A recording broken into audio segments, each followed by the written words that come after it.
We got nice foamy frothy head, and once we add our Irish moss, that head will subside. As you can see, we got the correct transfer level on the grain bed. Water is slightly above the grain bed. See that?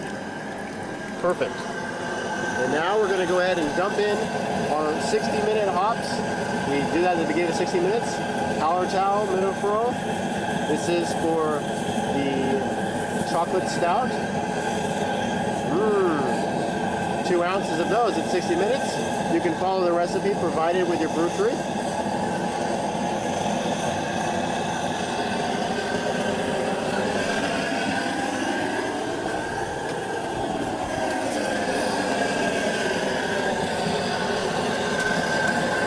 We'll stir those hops into the boil kettle. These are from Brew Tree's hop yards, our very own hop yards. We grow these hops ourselves, and we dry them, air dry them over the course of a couple days, and then put them in the freezer. These are the 2001 hop harvest. It is now 2002, but they are still bright and green and still fresh. You can smell those homegrown hops. Those smell so good. We stir it with our wooden dowel that we were using for the mash tun.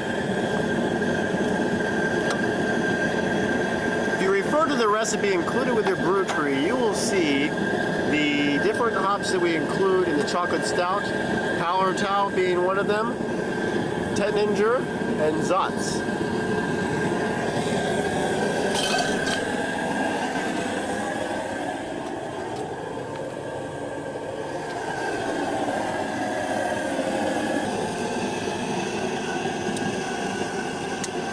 Should the siphon ever break when doing a transfer of liquid from one brewing vessel to another, it can be easily remedied.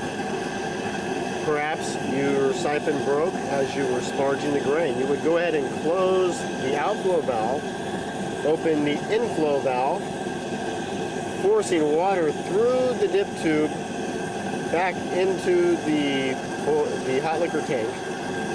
Then when you close the inflow valve and open the outflow valve, water will again begin to flow through the system. This can also be done when siphoning the hot wort. This can also be done when siphoning the boiling water for cleaning the counterflow chiller. You would just hook the hose up, garden hose up to the outflow tube with the nozzle, forcing water back up through the chiller and through the dip tube in the boil kettle, thus filling the siphon tube. And when you open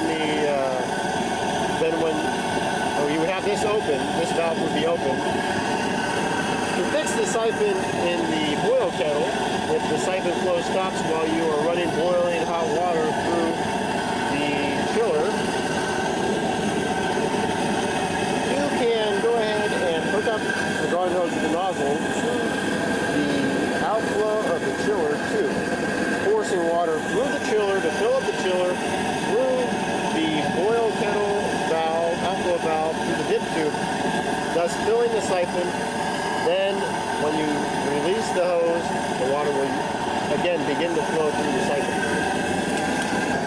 This is about the level that you want to maintain in the boil kettle. You really do not want to go any higher than this during the initial boil, because overflow will indeed occur and you will lose precious wort. It is best to boil lower volumes, wait for the foam to subside, and then you can add more sweet wort at the end of the boil process, boiling that sweet wort to sanitize, and run that boiling hot wort through the chiller.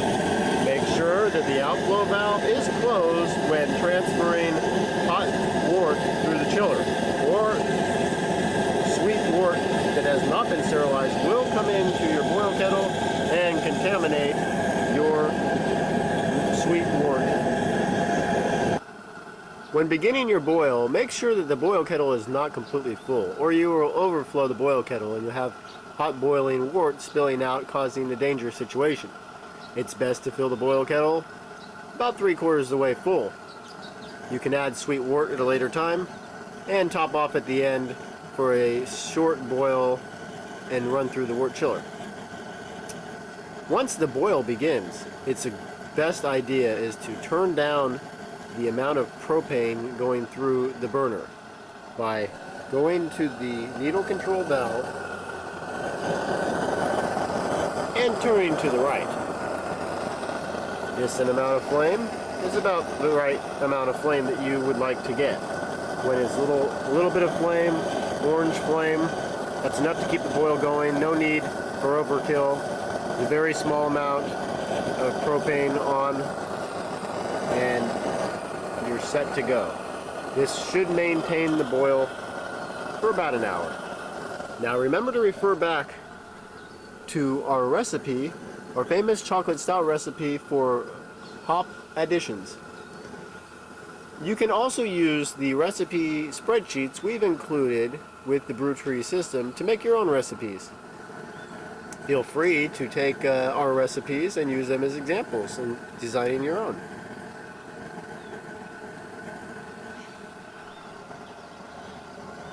Do not ever place your head above the boil kettle when boiling. The hot steam can burn and seriously injure. Always use common sense when using the Brew Tree and keep a safe distance away from the Brew Tree when in use.